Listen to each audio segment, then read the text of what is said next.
Right, everybody, welcome to part 3 of the Suzuki RG500 Gamma Chinese cowling or Chinese fairings.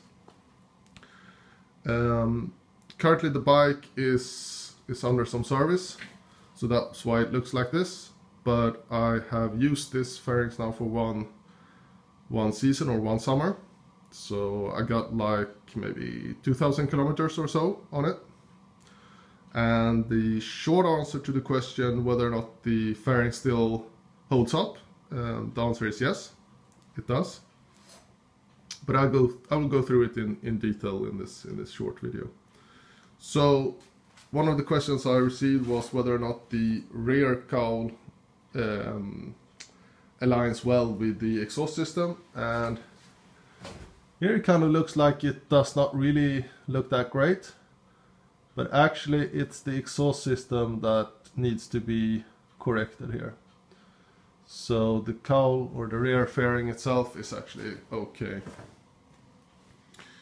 I also ordered these heat shields, or the let's see if I can see it here. So this tin foil strips here, or this mat if you will.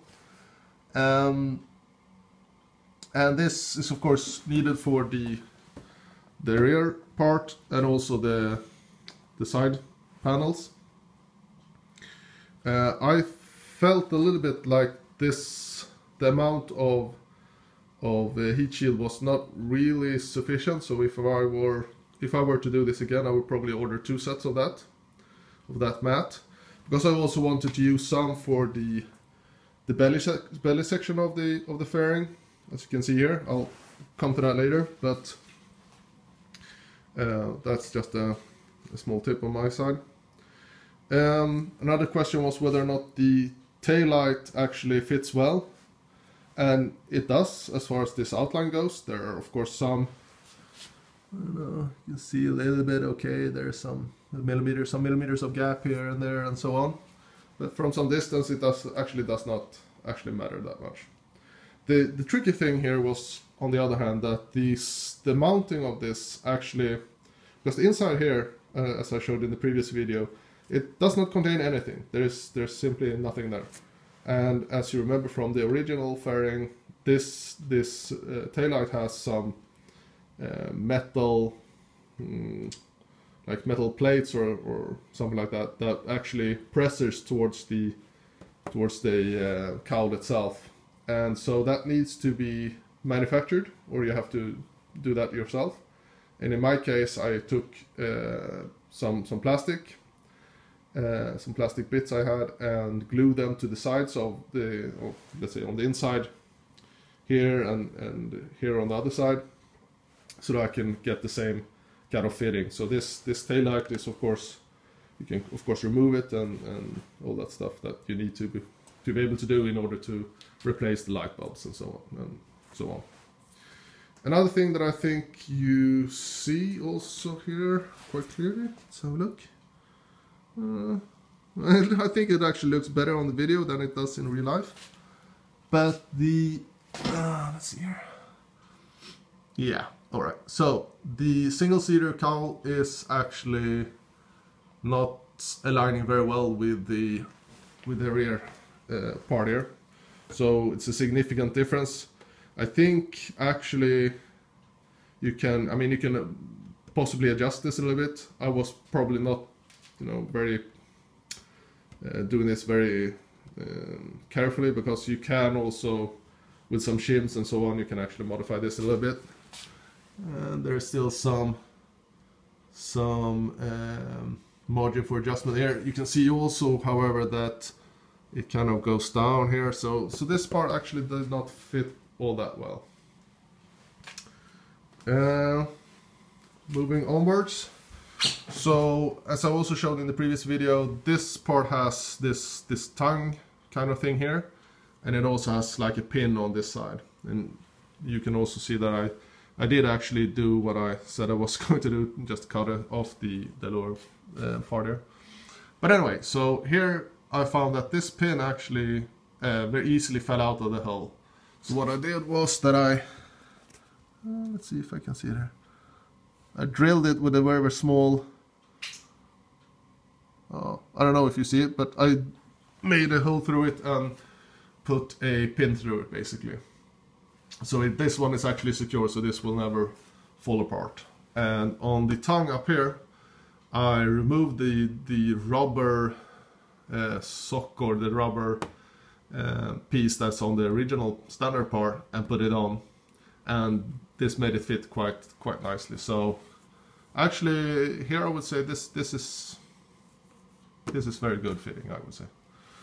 And the connection here with this stud, again very bad light here, but there's kind of a stud in here that goes into the rubber hole, which is mounted on this plastic bracket here.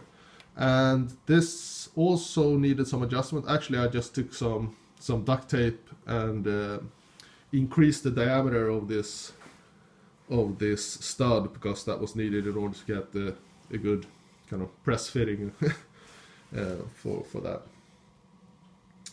The side panels I actually have up here. Yeah, let's do them actually.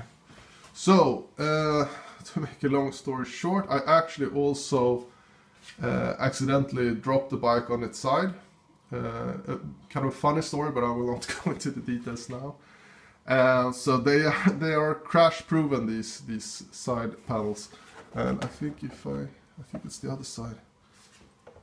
Yeah, okay, right. So actually, okay, there were not that much of a damage, but as you can see, which I also was a little bit concerned about, I think this quite easily happens, which is that the color ships rather than, I mean, of course there are some scratch marks as well, but where there's this sharp bends or sharp contours, I think actually the color or the paint job is prone to chipping rather than, you know, just getting the yeah. Anyway, another thing with the side panels was that I felt, as you remember, I was not really happy about the upper part here, so I will show this on this one. I did not put a metal strip there, but what I did, well, you can see it pretty much by yourself. I did make some kind of huge plastic washer, which I put in a this is like a rivet with a thread in it. I'm not sure exactly what it's called in English, but you can see what it is basically. So this is what I did, and up here actually that part has broken off, but here this part here is where it actually is fitting, where it fits here obviously. So what I wanted to have here was a thicker washer or an additional, let's put that there, additional piece. So I made these, and bad focus. Okay, well, I think you get the gist of it. It's like, you know, 1 centimeter or 10 millimeters wide and just a plastic brick basically. So I just put that on the inside there, and so far, as you can see, there are no cracks or anything. I think, I mean, the standard item, or at least the ones that I had, actually in some cases they cracked here in this area. So far it's been fine with these ones.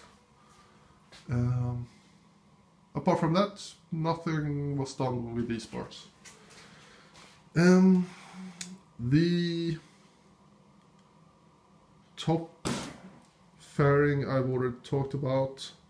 Nothing new there really. I still haven't made the adjustment for the overall contour, which I talked about earlier, but never mind that.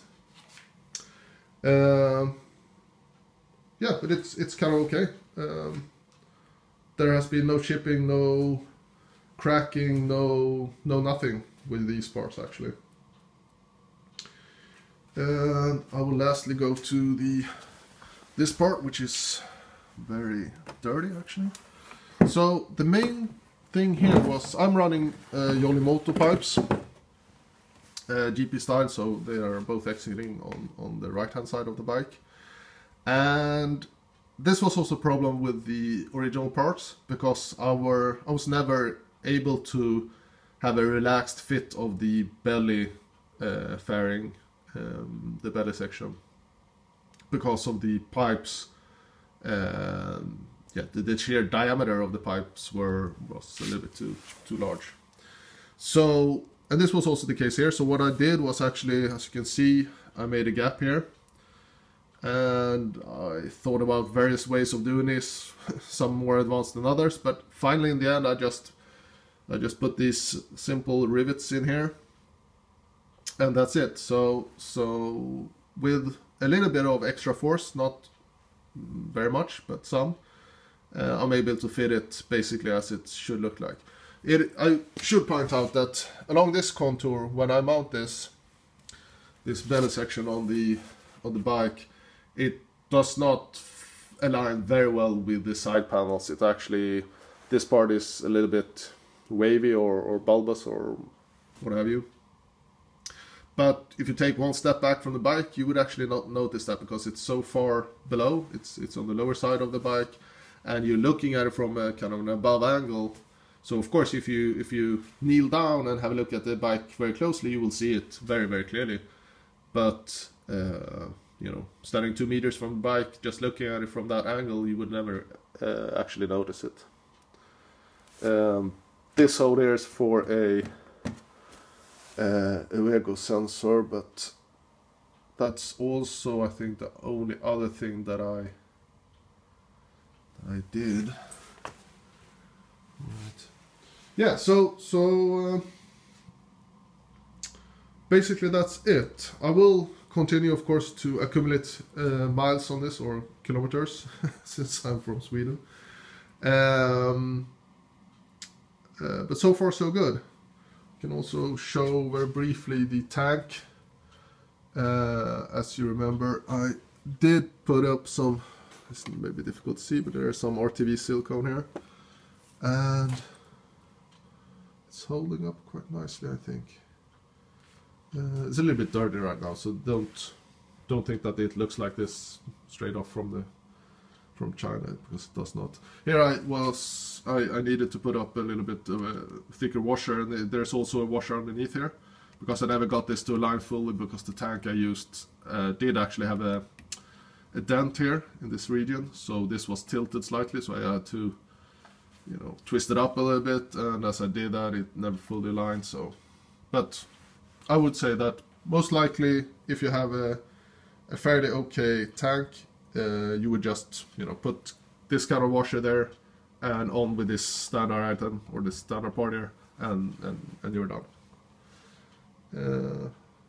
So again, I would like to point out that this worked much better than I anticipated, and you can see I'm not that tall, but yeah, I mean, obviously you see here that, okay, there's something fishy going on here, but it's not really that much of a problem, or you know, I'm really not annoyed by this myself. Again, I'm not a purist. I'm not a, like, you have to have the original parts or anything like that. I just modify the bike as I see fit. So for me, it does not really matter at all if there are some things that don't hold up to close scrutiny, but when assembled, this bike looks really decent, actually.